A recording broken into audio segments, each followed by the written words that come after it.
హరి ఓం. రజోగుణ స్వభావాలు వికారాలను కలిగి ఉంటారు. వికారాలు అంటే వెంటనే అలా చూస్తారు. దీన్ని అలా వక్షస్థల భాగాన్ని చూసేవాళ్ళు నీచాతి నీచమైనటువంటి రజోగుణ స్వభావాలు. ఇక తమోగుణ స్వభావాలు దాన్ని ఒక విలాస వస్తువు పరమ నీచాతి నీచంగా ఏం చేయకూడదు అన్ని పనులు చేసి పెడుతూ మాన ప్రాణాలను దోచే విధంగా ప్రవర్తిస్తూ ఉంటారు. వాళ్ళు తమోగుణ స్వభావాలు. ఈ తమస్సు అనేది ఒక అజ్ఞానానికి మూలం. కానీ ఇలా ఆలోచిస్తారు వాళ్ళు. ఈ విధంగా ఉన్నప్పుడు ఆ స్త్రీలు ఎంత బాధపడతారు, ఎంత ఆవేదన చెందుతారు. నా కడుపున పుట్టిన బిడ్డలు ఇలాంటి వాళ్ళ అని భరతమాత బాధపడుతుంది, కన్నీళ్లు కాలుస్తుంది. తెలుగు తల్లి అయినా భరతమాత అయినా ఏ తల్లి అయినా.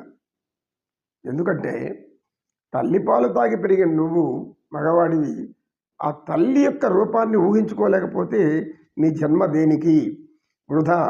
జంతు జన్మము అని చెప్పుకోవాలి. జంతు నీతి నీలో ఉండిపోయిందని చెప్పాలి.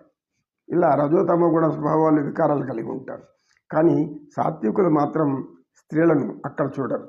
కళల్లో చూస్తారు, మాటలు చూస్తారు, వారి యొక్క నుదుట బొట్టును చూస్తారు, తర్వాత పాదాలు చూస్తారు. ఎప్పుడు చూసిన స్త్రీల పాదాలు చూసేవాళ్ళు సాత్విక గుణం కలిగిన వాళ్ళని గుర్తుపెట్టుకోవాలి మనం. కనుక ఈ ధర్మం మన యొక్క సనాతన ధర్మంలోనే చెప్పబడింది. ఇంత గొప్ప వివరణ అంటే ధర్మం కనపడదు మనకు. ఎందుకు? స్త్రీకి అంత విలువ ఇవ్వబడిన ధర్మం అని చెప్తాడు వ్యాస భగవాన్ గారు.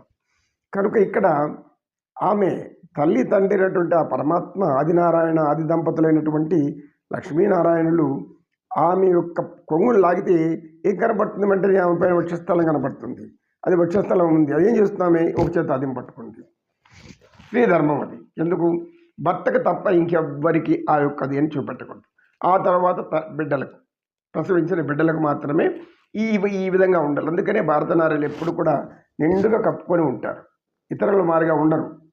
ఇలా నిండుగా కప్పుకొని ఉన్నారు అంటే వ్యామోహపరులైనటువంటి రజో సమోగుణ స్వభావాలు వాటిని వికారంగా చూస్తారు అని ప్రతి స్త్రీకి తెలుస్తుంది, అర్థమైపోతుంది. ఎందుకంటే స్త్రీల యొక్క సంస్కృతి అట్లాంటిది, ధర్మం అట్లాంటిది. సనాతనమైనటువంటి జ్ఞానంలో తెలుసుకున్నటువంటి వాళ్ళ జ్ఞానం జీర్ణించకపోతుంది. ప్రతి స్త్రీ తెలుస్తుంది పురుషుడి యొక్క చూపుల్ని, వాడు ఎక్కడ చూస్తున్నాడో, ఎలా చూస్తున్నాడు అని. కనుక ఇది స్త్రీతత్వం. ఇప్పుడు ఈ యొక్క శ్రీమన్నారాయణుడు ఎప్పుడైతే లాగుతున్నాడు ఆ కొంగుని, ఆమె వక్షస్థలం పైన కొంగు లాగుతున్నాడు, ఆమె పట్టుకుంది, ఈ చేత పట్టుకొని పరిగెడుతూ ఉంది ఆయన వెనకాల. ఇలా ధర్మం గురించి తెలిపేదే ఈ యొక్క భాగవతం. మనకు భాగవతంలో గజేంద్ర మోక్షం మనకు అత్యంత సకల ధర్మాలను బోధించేటటువంటి ఒక జ్ఞాన సంపద. అంతటి జ్ఞానాన్ని మనం గ్రహించగలిగితే ఉత్తములు అవుతాం. భారతీయులు అప్పుడు అనిపించుకుంటాం భారతీయులమని, అప్పుడు అనిపించుకుంటాం మనం హైందవులు అని, అప్పుడు అనిపించుకుంటాం మనం మాతృమూర్తి యొక్క ప్రేమను మాతృస్వరూపాన్ని ఇతరుల స్త్రీలో చూస్తున్నాము అని ఆ భావన. కనుక ఇది అందరూ కూడా జ్ఞానం గ్రహించాలి. కొన్ని వందల సంవత్సరాల కిందట మన ధర్మం ఇతరుల నుంచి నాశనం అయిపోయి జ్ఞానం పోయి ఉండవచ్చు. కానీ ఇప్పుడు మరలా తెచ్చుకోవాలని ప్రయత్నించాలి మనం. ఈ విధంగా సత్యనిష్ఠుడు తెలియజేసి శ్రీమన్నారాయణుడు ఎలా బయలుదేరాడంటే, ఎప్పుడైతే ఈ విధముగా బయలుదేరాడో శీలాంశాలను విడలేదు. అంటే ఏమి, భార్య యొక్క కొంగు చేతిలో ఉంది, అది లాగేస్తే ఏమవుతుందో అని కూడా లేదు ఆయనకి, అస్పృహ కూడా లేదు. ఎందుకు? భక్తుడిని కాపాడాలని ధ్యేయం మాత్రమే ఒకటే మిగిలి ఉంది. భక్తుడి కాపాడాలి. ఎవరా భక్తుడు? పరమ భక్తుడు. అందులో గజేంద్రుడు ఒక మాట అన్నాడు, నేను పోతే నాలాంటి భక్తుడు నీకు ఒకటి తగ్గిపోతాడు.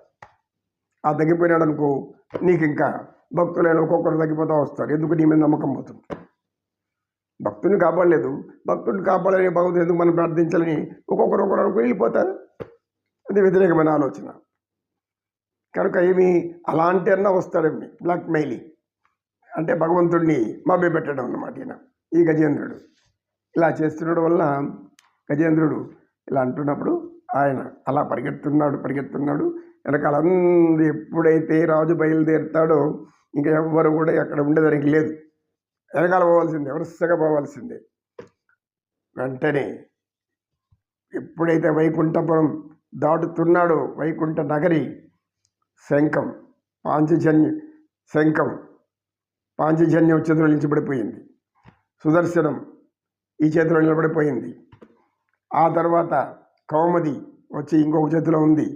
చతుర్భుజాల వాడు, చతుర్భుజములు కలిగిన వాడు కనుక భుజకీర్తులు వచ్చి నిలుచుకున్నాయి. తిరునామం వచ్చేసేసింది.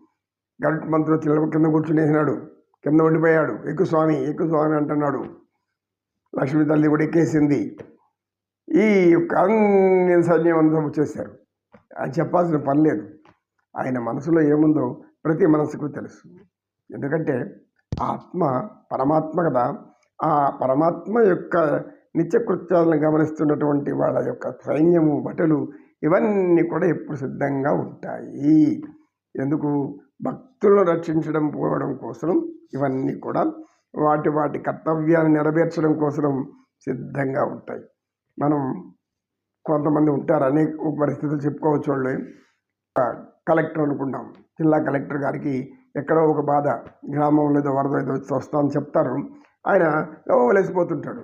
ఎందుకో పోతున్నాడు అని గమనుంటారు. ఈ కాలం కొంతమంది అలా ఉంటారు. ఆయనకి చెప్పితే కానీ రారు. అప్పుడు అది అలాంటి పరిస్థితి అన్నమాట కొంతమందికి. ఇలా మానవులు ధర్మాన్ని మర్చిపోకూడదు.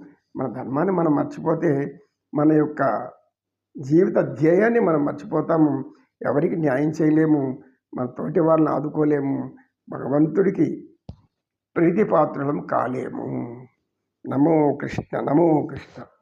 తర్వాత ఆయన ఎలా బయలుదేరాడు, అక్కడ ఏం జరిగింది తర్వాత చెప్పుకుందాం. కాసంత విశ్రాంతి తీసుకొని. నమో కృష్ణ. కృష్ణం వందే జగద్గురుం. శ్రీకృష్ణం వందే జగద్గురుం.